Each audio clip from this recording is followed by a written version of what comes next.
This will be an example of stack dimensioning.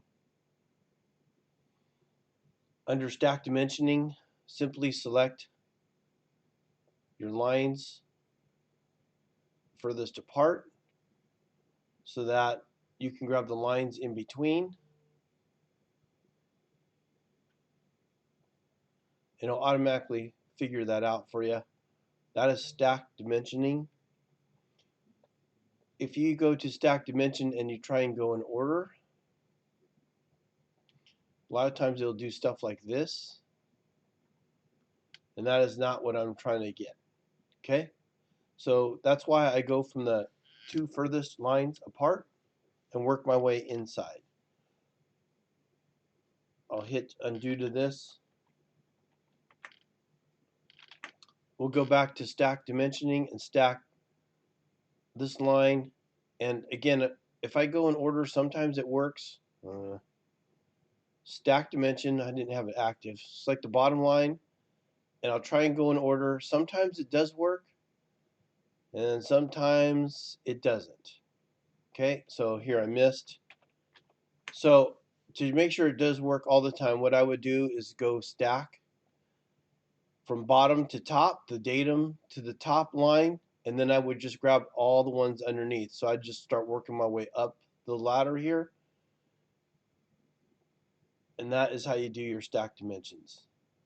Now the problem with the stack dimensions are you don't want these crosses. So yeah, it's nice to stack dimension, but extension lines shouldn't cross wherever possible. So if I delete this one and insert a manual constraint, you'll see it's much nicer down here.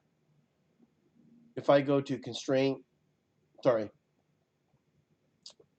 you still have this one intersecting, so I'm going to delete this dimension and manually put in a single dimension by just grabbing this line over here,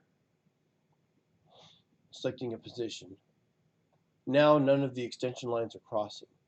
To finish this up, we're going to go to Imperial Standards by doing a right click on any dimension after highlighting all of them.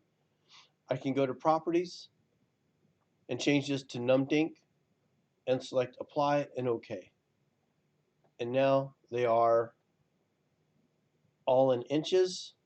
If I want this to be an ASME drawing or 4 places, you could highlight all of these again and then right click the properties. Try and get right on one of these blue lines here and go to properties, and we'll change our precision to 4 places. Select OK. Also, the dimensions should be 3/8 to a 1/2 inch off the part. So when I go to Sketcher, under the View tab and select the grid, I can see, hey, this one got off about a 1/2 inch. This one's more than more than a 1/4 inch, so I'm okay there. And this one's off a 1/2 inch, and this number 1 really should be closer. So I'll bring that over a little bit. That's close enough right there. And then I can turn the grid off just so I can get a better look at the dimensions. And what I notice is these dimensions are too close. So that is modified under the properties, under a tab called System. And I'm just going to move this over here. See how these are too close? Offset between dimensions, change that to 3/4 of an inch. And you'll get a little bit better spacing. And that is your dimension, or stack dimension demo.